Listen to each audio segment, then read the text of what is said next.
তোমার চোখ এত লাল কেন?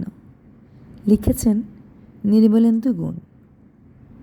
আমি বলছি না ভালোবাসতেই হবে, আমি চাই কেউ একজন আমার জন্য অপেক্ষা করুক, শুধু ঘরের ভিতর থেকে দরজা খুলে দেবার জন্য।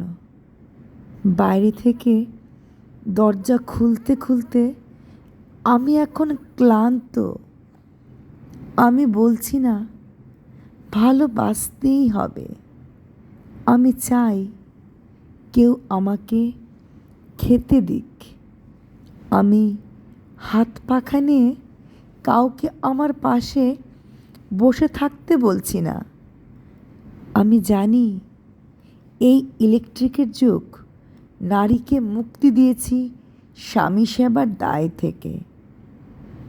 আমি চাই কেউ একজন আমাকে জিজ্ঞেস করুক আমার জল লাগবে কি না, নুন লাগবে কি না, পাট শাক ভাজার সঙ্গে আরও একটা লঙ্কা, তেলে ভাজা শুকনো মরিচ লাগবে কি না।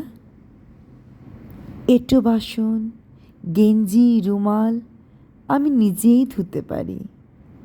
আমি বলছি না ভালোবাসতেই হবে, আমি চাই কেউ একজন ভিতর থেকে আমার ঘরের দরজা খুলে দিক, কেউ আমাকে কিছু খেতে বলুক, কাম বাসনার সঙ্গী না হোক, কেউ অন্তত আমাকে জিজ্ঞেস করুক তোমার চোখ এত লাল কেন।